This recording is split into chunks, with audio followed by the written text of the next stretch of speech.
Grace and I affirm the resolution. Resolved, diplomacy has better maintained peace than military power. We would like to present the following definitions. Diplomacy is the art and practice of conducting negotiation between nations. Peace is defined by Merriam-Webster as a period of freedom from public disturbance or war. The Global Peace Index is an attempt to measure the relative position of nations in regions' peacefulness and the product of the International Panel of Peace Experts from peace institutes and think tanks. Our value is peace. This is achieved through valuing the individual lives of the people. Whoever can save more lives and thus achieve peace should be the team that wins this debate. Contention 1. Military force causes civil unrest. During the Vietnam War, 300,000 people took to the streets in an anti-war protest in Washington, D.C. in 1971. The anti-war movement achieved national prominence. On May 4th, National Guard forces shot at a group of demonstrating students at Kent State University, killing 4 and wounding 16. And because of this, there were 4 known public suicides who committed suicide as a statement of opposition against this war. Vietnam is not the only instance. According to Time magazine, 10 years ago, the world saw what was, by some accounts, the largest single coordinated protest in history. Roughly 10 million to 15 million assembled and marched more than 600 cities worldwide. Tens of thousands came out, joining their voices in one simple global message against the Iraq War. In addition, the Global Peace Index seeks to evaluate the level of harmony or discord within a nation, including the violent demonstrations and harmonious relations with neighboring countries. America is 114th on this index. The analyst attributes the change to the numerous wars we have been involved in over the past decades, including the Iraq War.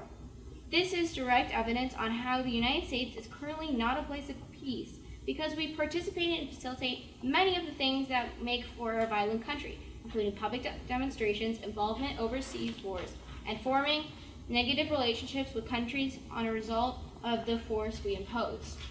Contention 2. Civilian and military casualties. When the U.S. is involved in military and overseas conflicts, millions of lives have been uprooted and lost. According to the Global Policy Forum, in an article called Consequences of the War and Occupation of Iraq, it says the U.S.-led invasion of Iraq in March 2003, causing many civilian casualties. Coalition counter-insurgency operations, including massive attacks on cities like Fallujah, led to a substantially increased mortality and large displacement. In 2006, sectarian clashes worsened, and intercommune violence led to the rising death and injury.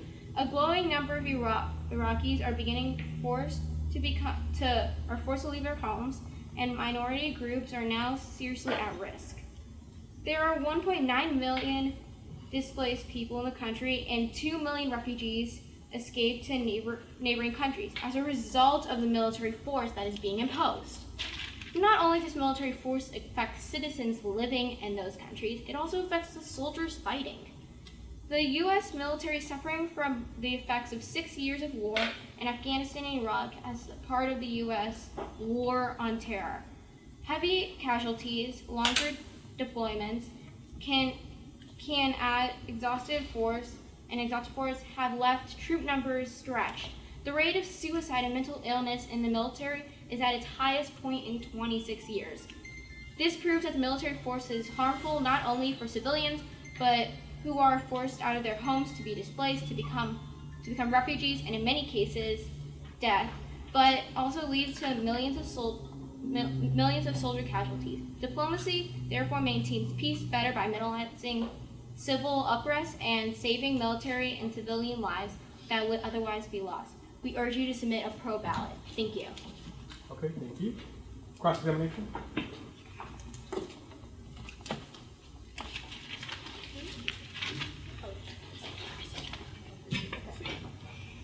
Do you want to stand or sit? Can you stand? Okay. Oh, we're standing? Oh. We need to get this camera up.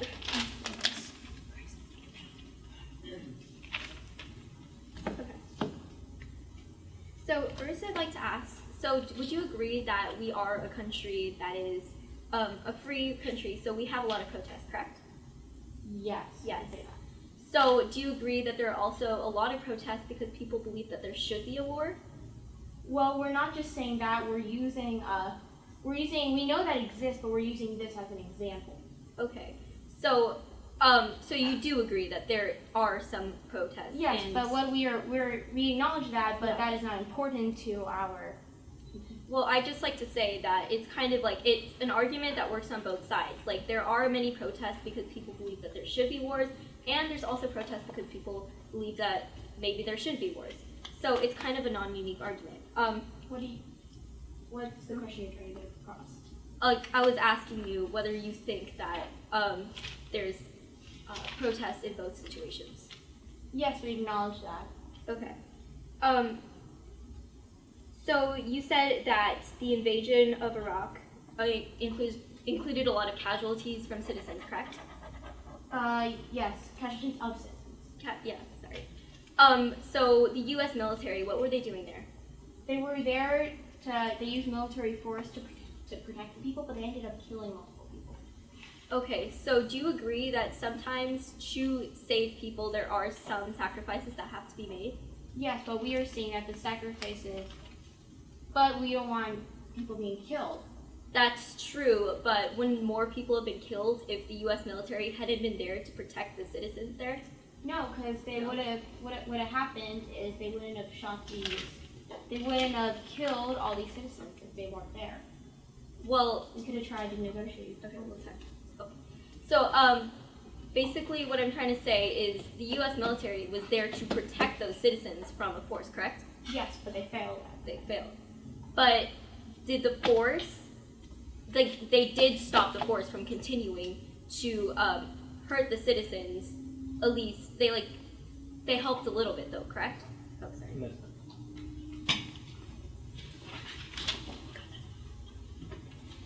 Okay, on. This is 4 minutes.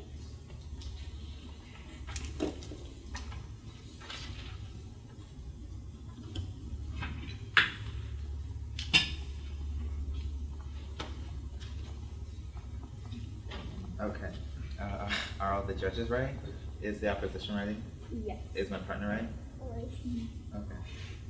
We negate the resolution that on-balance diplomacy has better maintained peace than military power. Before we get started, a few clarifications will be made. First off, let's assume that maintaining peace basically means what side will save more lives, prevent future conflicts, and maintain tranquility. Additionally, let's also clarify that military power is defined as the resources that a nation state can mobilize against other nation states for purposes of military deterrence, defense, and war. This means that when we say military power, that doesn't necessarily mean war. It can also mean using our resources to prevent it. With that said, Judge, I, Jaden, and my partner Preeti would like to offer a brief roadmap of our case. In our first contention, we will show you how many times diplomacy wasn't substantial when dealing with certain conflicts. Then in our second contention, we will show you how military can encourage compliance in deals and offer incentive to not fail at carrying out one side of the agreement. Contention 1, diplomacy isn't enough to solve our problem. Judge, do you think that we could have negotiated with Hitler about not killing over 6 million Jews? Although it would be great if all problems could be resolved using diplomacy and talking it out, this isn't an elementary school disagreement. As much as we may not want to admit it, the reasons for our current wars aren't just simple misunderstandings. These are serious issues that are too big and too threatening to simply be naive and try to reason things out with people who don't want to be reasoned with. ISIS and other Islamic extremist groups aren't just going to drop everything and stop threatening our democracy and freedom just because we've reached an understanding and talked things out. The only thing that we can negotiate for that will make them possibly not continue to end the lives of so many innocents every day is if we let them take away our freedom, for that is what they want. Furthermore, you can see a similar case in the Civil War of 1861 where the South didn't want to give up slavery, but the North wanted it gone. No matter how many times the northern states pleaded, the South refused to change their standpoint. This led to the northern states going to war, which finally forced the southern states to give up slavery. Here, diplomacy failed and military power worked in its stead. How wonderful would it be if diplomacy could actually fix these problems, if it could actually save the lives of so many people? Lives ended from the catastrophic Holocaust, or lives stolen by the cruel practice of slavery. Yet we have to accept it that in today's world, our issues are so formidable that it cannot be that it has come to a point where military power is the only way to take care of the issue before it becomes unmanageable. With the diplomacy, the threat of unpredictable people turning their back on an agreement or finding their way around it still lies. But with military power, we can be sure that there are people out there keeping us safe, at least can give us some point of mind. The Rwandan genocide was the result of the failure of diplomacy and could have been easily prevented if the situation there had been monitored by the UN allied forces. Because the UN didn't get there in time, the death ranged from 500,000 to 1 million Rwandans. Contention 2. Military power can encourage compliance. If countries negotiate terms based on pure word, the terms are less likely to be adhered to than if a military threat had been used in the negotiation. For example, on February 29, 2012, the countries announced a treaty stating that North Korea would stop creating uranium weapons and long-range missiles. A mere 17 days later, North Korea shot a missile which exploded mid-air, thus breaking the treaty that they had made less than a month ago. But when countries use their military force as threat, it can strengthen the likelihood greatly. For example, in 2013, the U.S. had concluded that the Assad regime had used chemical weapons in Syria. In response to this, President Obama made a statement saying that he would seek an authorization for the use of force from Congress for a limited military strike in Syria. All in all, military power better maintains peace and diplomacy. For all the reasons listed above, we strongly urge a calm ballot. All right, cross-examination. Okay.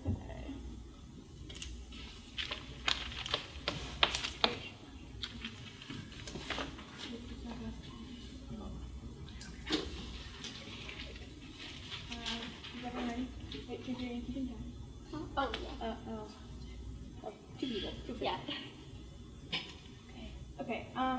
So in your definition of peace, you say peace is whoever can save more lives and maintain tranquility, correct? Yes, we said that maintaining peace basically means what side will save more lives to prevent future conflicts and maintain tranquility. Okay, so if our military force goes to war with another country, you're pitting these countries against each other and essentially making them hate each other. So how is this maintaining tranquility? It's maintaining trade. We're trying to keep peace, so, when the war is eventually over, what this means is that, the fight will be disputed and already have been fought The over. war may be over, but how does this stop the fact that the countries are now going to hate each other? They just went to war with each other. They're forming negative relationships, which is which is hardly peace, right? Well, for the time being during the war, of course, there's going to be, there's going to be conflict, because, this is war, we're not just talking it out, but we're using our military forces to see, to try and dissolve. Okay. Yeah. Resolve. So in your first contention, you talk about how our military force is out there keeping us safe, I think is what you said. But how can you ensure that they'll actually keep us safe, that their military force that they impose will actually be successful, and that you can actually guarantee that everyone will be kept safe?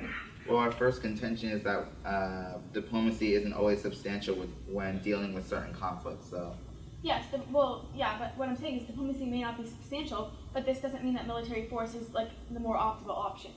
How can you prove that military force will actually be successful? And that therefore should be valued over diplomacy. Well, military power, for all the wars so far, and for most likely all the wars in the future, they all end on a certain resolution. So there's bound to be an outcome that it's going to work eventually. I would, okay, thank you. In your first contention, you mentioned Iraq and, wait. Okay, complex about time. Yeah, 30 seconds.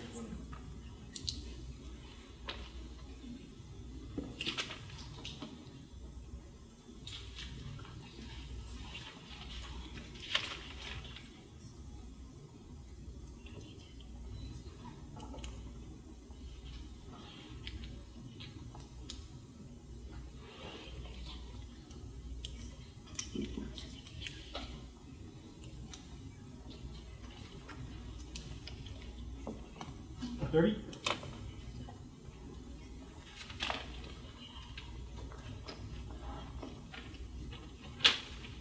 Judge ready? Judges ready? Opponents ready? Yeah. Yes. And partner ready? Yes. Okay. So to start off with, in their first contention, they say that it causes civil unrest. Well, as I said earlier, we are a country of free speech, and protests happen all the time, in many cases too. Although we do agree that it's true that there are protests because of war, there are also protests because people think that there should be wars.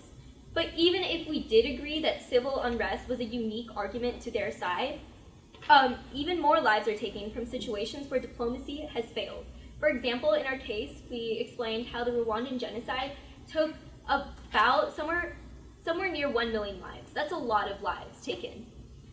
Also, the Holocaust, it was a time where diplomacy failed, and our military powers were the only thing that was able to stop it. If you thought that Hitler could have been stopped by diplomacy, then I'd like to know how, because there's certain situations where diplomacy is just not going to work. And there are people out there that are really unpredictable, and we have to take precautions and protect our people, because if they decide that they don't want to respect the terms of a diplomatic agreement, all of a sudden, because they're an unpredictable country, and I'm not saying all countries are like this, but there are many cases that are like this. If it comes to a time like that and we're using diplomacy, they could easily, while we're trusting them, just stab us in the back, and that's not okay. So there's certain precautions in certain situations where we need to use military force. Now, like we had in the beginning of our case, we did clarify that military power doesn't necessarily mean war. It can mean war, yes, but it can also mean using our resources to prevent it or to deter violence. It could just be soldiers standing there without weapons, or well, yes, with weapons, but without using weapons to protect people, which is what's happening in Syria and in Iraq. And yes, there are some casualties, but that's kind of inevitable in either situation. But it's kind of based on which has more casualties and which has less. And I think that in the really extreme situations that we were showing you, there were so many different casualties. So yes, diplomacy can work in some situations, but in other situations, it just doesn't work. And in those situations where it doesn't work, if we try and use it, it just ends up in a lot of death, and that's not okay. Also, knowing that we have our military out there, even though it can be scary that our soldiers can be killed and things like that, but it's also kind of comforting knowing that there's people out there that are out there to protect us. If we depend solely on diplomacy and we don't use military power, that can mean that we're unprotected, and that is not, you don't feel peaceful when you think that North Korea could send a missile to us at any second and we have no military power that's preventing it, and we're just hoping that they're going to respect an agreement that, even though they're a country that is very unpredictable, we're assuming that they're going to uphold an agreement that most probably won't be upheld. Therefore, Judge, we urge you to vote pro. Colin. Okay, thank you. Cross-examination. Do you want to stand? Oh, you have to stand. Yeah, I just did the cross. Do you know who's doing the cross side? So take the button. Yeah. Yes, please.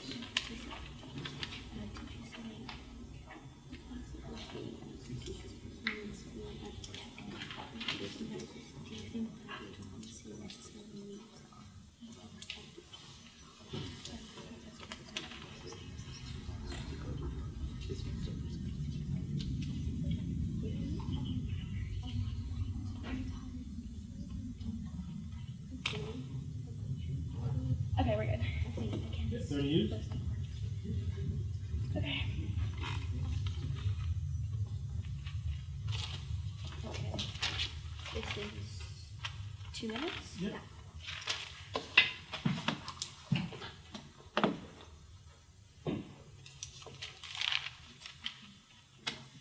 Do you think that diplomacy means being unprotected? No, not necessarily, but I do believe that if we base things solely on diplomacy and we don't use military power in it some way, it's kind of a shaky ground because we have nothing, basically we have nothing protecting us if it's just plain old diplomacy. If it is like we had in our second contention, I believe, where it was military power can encourage compliance, and you kind of use military power in an agreement like, if you do this, then we won't use our military on you. If it's something like that, then I feel like that agreement's okay, but if you're not using any military power, I feel like that's a very shaky situation. And also, can you please elaborate on your rebuttal against our first contention? The causes civil unrest. I believe so. Okay. So basically what I'm saying is that there are a lot of protests that goes on, and yes, there are protests that are anti-war, but there's also protests that are saying that there should be war for a certain reason. Maybe they feel like they're unprotected, or there's a country that's really threatening and they don't feel at peace, they don't feel safe.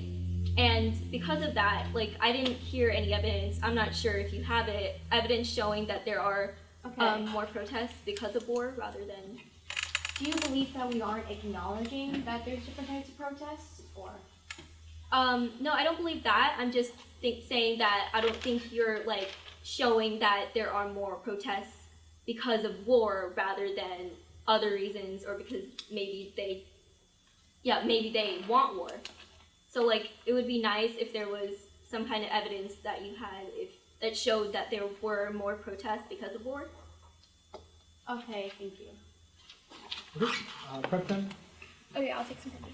Okay, so you're doing that. Oh, okay.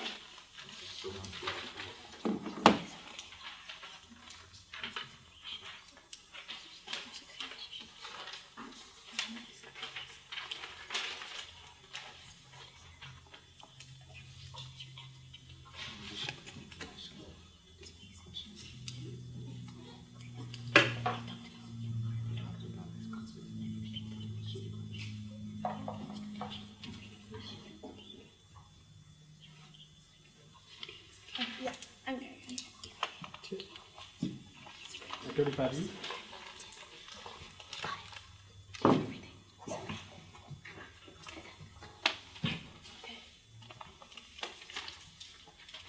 Okay, is everyone ready? How many minutes is this? 3. Okay, let's begin. So in our opponent's first contention, they talk about how diplomacy is not enough to solve issues that exist today, and how this is not an elementary school debate, and we have to focus on issues in the real world. However, there may have been some cases in which diplomacy wasn't strong enough to keep the peace, but the resolution is talking about on balance, not some cases, and our opponents haven't proved that in general, diplomacy doesn't work. They've only cited a few examples, so they can't make this generalization that diplomacy doesn't work. In many extreme cases like Hitler, we may not have been able to negotiate, but in less extreme times, if we tried a little harder, we could have negotiated. Also, they never proved that if we went to war or used military force instead of diplomacy, that we would actually be successful and we would actually win, and that therefore maintain peace. And so because they can't prove this link, then this argument should be devalued. They also say that in their second contention about deterrence, they say that terms will be less likely to be adhered to. However, we're arguing that we should seek to make terms that will be adhered to by everyone and not resorting to using military power when one thing goes wrong. We don't want to seem like a country who has to use brute force just to get what they want, and we should be seen as a country who actually knows how to use words and negotiate like mature people to resolve issues that are optimal for both sides. So deterrence is the main reason that North Korea is trying to get a strong military, because of this very reason. They want to be able to intimidate other countries, but if they actually develop the power to do this, it would be highly hazardous to all other countries because they are unpredictable. So instead, we should resort to diplomacy to resolve issues and not promote this idea of intimidation. North Korea is developing their military and weapons capability because they feel threatened by the US and want to be able to fend for themselves as a country. They likely wouldn't be so desperate to do this if they didn't see other countries as a threat, and if the US promoted an idea of diplomacy and using negotiation rather than brute force. Therefore, their deterrence argument should not be weighed. Also, in adjustment to our first contention, she talks about how there are protests of war. There are protests for war. However, we're not denying that there are protests for war. We're just saying that by resorting to diplomacy, we're solving the portion of protests that happen against war, such as the Iraq War, Vietnam War, which were all protests that divided many countries throughout the world.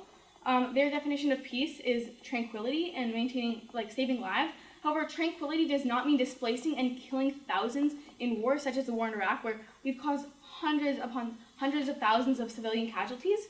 In addition, in war, you're pitting two countries against each other and essentially making them hate each other, which is hardly tranquility. So by their definition of peace, if you vote for the con side, you're actually not achieving it. Also, if we resorted to diplomacy, we wouldn't have to be in Iraq in the first place. So these lives wouldn't be lost, and the military lives wouldn't be lost either. So for these reasons, we urge a co-ballot. Okay. Cross-examination. How much prep time do we have? You use a minute and 5 seconds. Okay, so we're gonna take 15 seconds.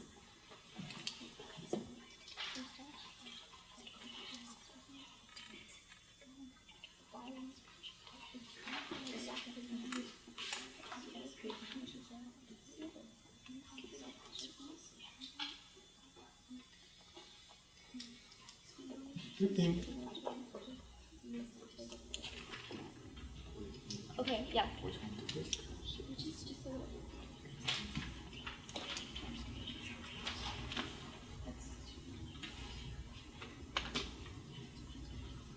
Everybody ready? Okay. Are the judges ready? Wow. Yeah. Are all the judges ready? Is the opposition ready? Is my partner ready? Yeah. Sorry. Okay, and begin the timer now. So earlier in your attack speech, you said that our deterrence argument shouldn't be considered. Could you repeat why our deterrence argument shouldn't be considered? I didn't catch that. Yeah, so the reason that North Korea is trying to make a strong military and they're developing nuclear weapons and developing a stronger military is because they feel threatened and intimidated by the U.S. because we use the idea of deterrence.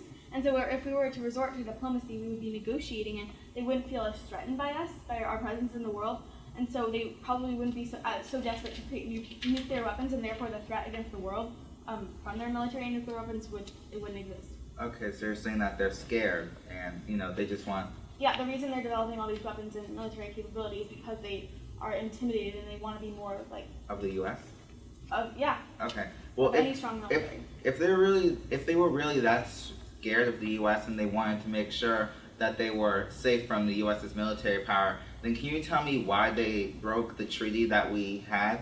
They broke the treaty because by firing the missiles 17 days after the treaty was signed, because they were trying to prove their strength on a world scale. They were trying to intimidate the other countries even more, essentially using deterrence, which is not what we want to achieve. We don't want treaties to be broken.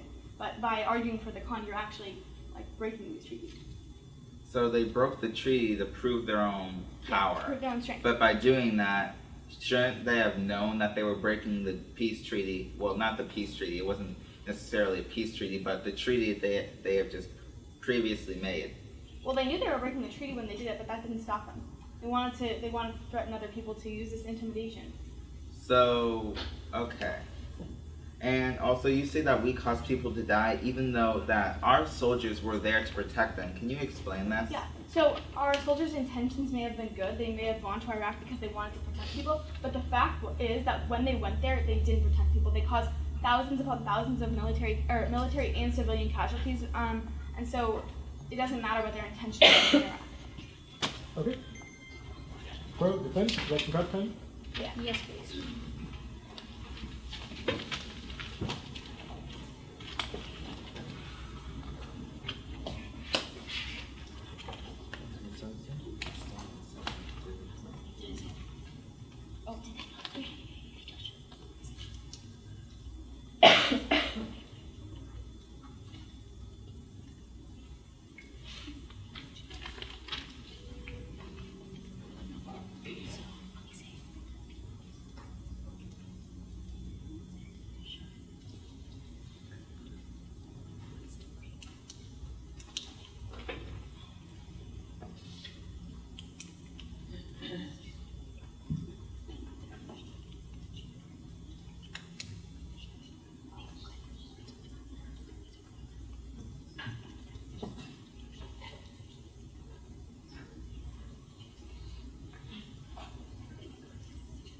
2 minutes used, 1 minute remaining. Okay, we're good.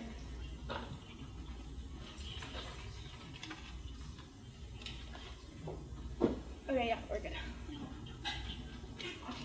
Actually, we'll use that. Okay.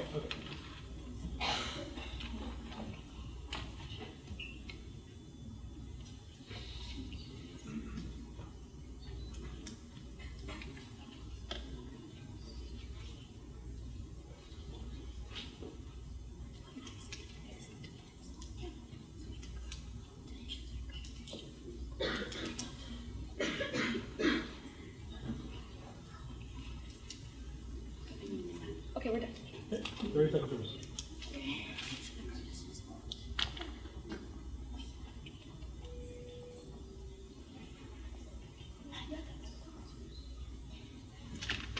Okay.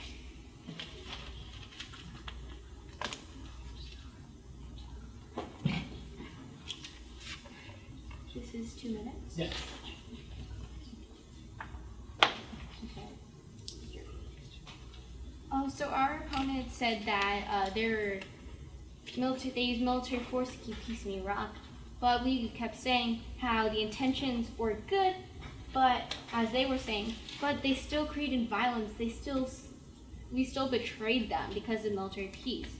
And also, they talked about in their argument about about World War II and Rwanda, but we keep arguing that these are extreme cases. These aren't day-to-day these aren't day-to-day things that happen. These are day-to-day things that happen. We've only had 2 world wars. And also, he talked about our protests and how the protest argument is irrelevant, but it is relevant because protests are something that happen in everyday society, as she said, because we have the freedom of speech. But our opponents said that we didn't acknowledge both sides, and how we said that it could be used for different purposes. We said yes, we could use this for different purposes, but we were saying how it impacts our debate today. And also, yes, that's all I have. Okay, thank you. Con defense, let's chat. We'd like to use the rest of it.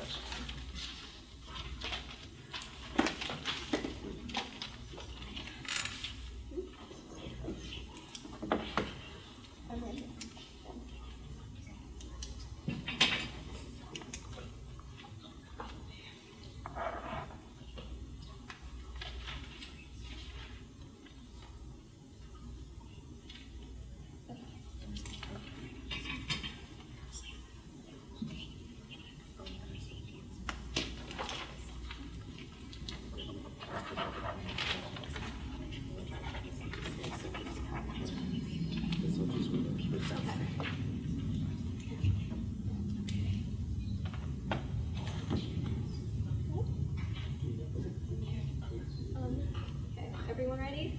Yeah? Okay. So, yes, okay, let's start off. So, on balance, yes, it does say that, in the resolution, it does say that it's on balance, so whichever side has, like, the majority. But the reason that we think that these big situations are more important and that they should be recognized more than the smaller situations where diplomacy did work is because these big situations, these big, scary situations, are the situations where so many people die. And because of that, we think that diplomacy was just not efficient in those situations. Yes, diplomacy could have worked in the smaller situations, but all of the situations that we've talked about in this debate are cases where diplomacy most probably will not work or did not work, because those are the situations that we think of first, because there were so many lives that were lost, and that's awful. So that's why we think that those situations are more important. And as we've showed you in North Korea, Rwanda, Syria, Iraq, Germany, all of these cases, diplomacy wasn't enough. That just using diplomacy in those situations would have been naive, because military power would have been the only way to deal with these people, because they didn't want to make an agreement with us. If they had wanted to make an agreement with us, great, would have been a great idea, but they didn't want to. And in those kind of situations, we can't trust them to make an agreement that they're most probably just going to break anyway. Also, I'd like to clarify that, or they said that we shouldn't be protecting other people in their case, and they said that we should take all the troops that were protecting people in Syria or Iraq and stuff like that. And they were saying, and that's because there's a lot of casualties. But the reason that they're still alive and the reason that they're able to escape their countries is because the U.S. military is out there protecting them. Yes, there are a lot of casualties, but these people don't have weapons. They don't have anything to fight back. And because of that, that's why the U.S. is helping them. All in all, we think that you should vote con. Thank you. Can you use that for a question?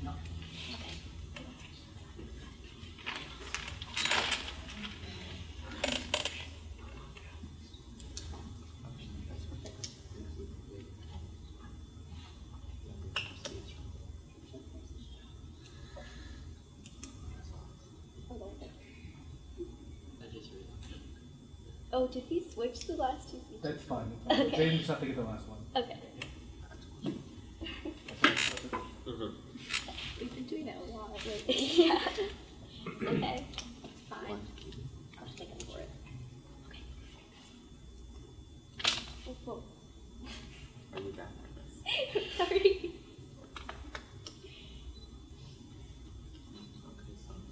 And that's only time, Grace. Oh, that's all my time? Yep. Okay.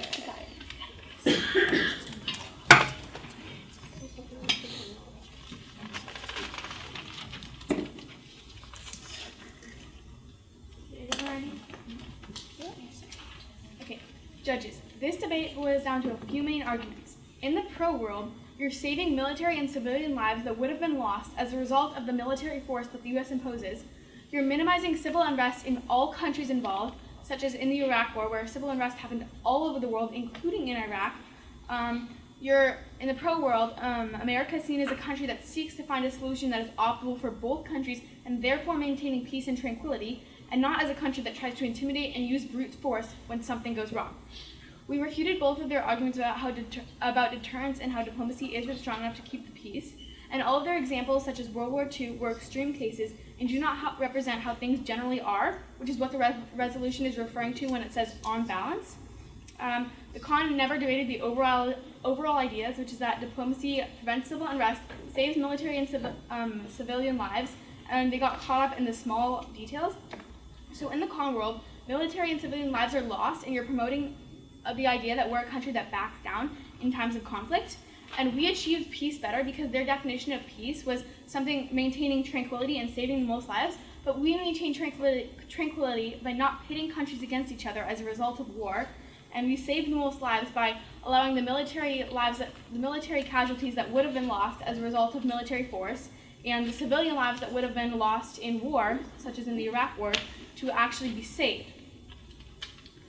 They cited evidence of the Rwandan genocide. However, this isn't relevant because the Rwandan genocide, it wasn't an example of diplomacy or military power. It was simply an instance where all of the countries turned their backs, which that means it's not relevant to either diplomacy or military power, so it shouldn't be weighed.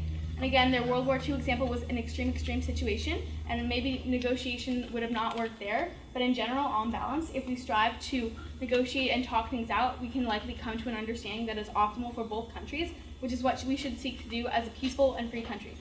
So thank you. And please vote in the affirmation. You've got 45 seconds left. Sorry. For the final speech, okay? Huh? 45 seconds left. Okay.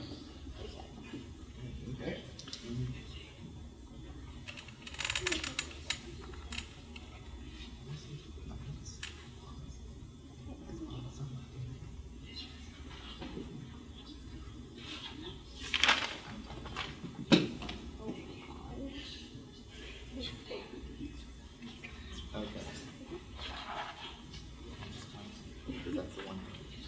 Yeah. I'll just start with that.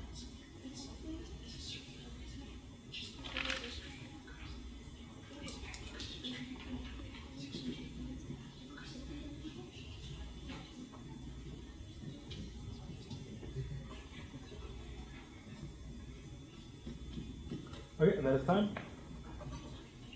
Final speech of the debate. Wow, okay. Okay, so are the judges right? Is the opposition ready? Yes. And is my partner ready? Yes. Okay, so first of all, I would like to start with saying that throughout the course of the debate, the opposition has made no moves or attacks on our first contention, which says diplomacy isn't enough to solve our problems. They haven't given any reason why it isn't enough to solve our problems, and why overall diplomacy isn't better. And wait, hold up, is this still on speech? There's this.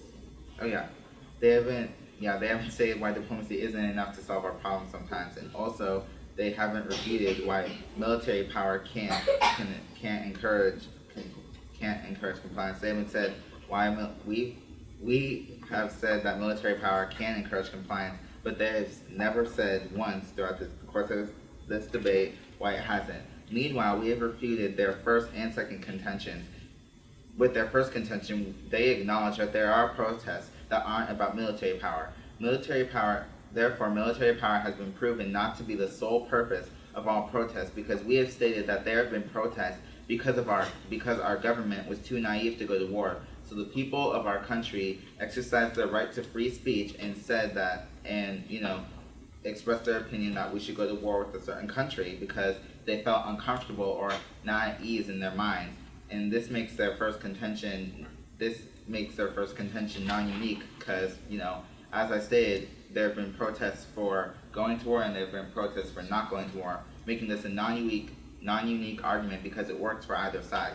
And regarding their second contention, we refuted this too because the soldiers, they say that the soldiers' intentions were good. They didn't really help in the end, but the soldiers were there to protect the civilians, and they did drive the military forces off in the end. If we weren't there to protect them, the Iraqis would have faced even more. The Iraqi casualties would have gone up. Okay, thank you. That's why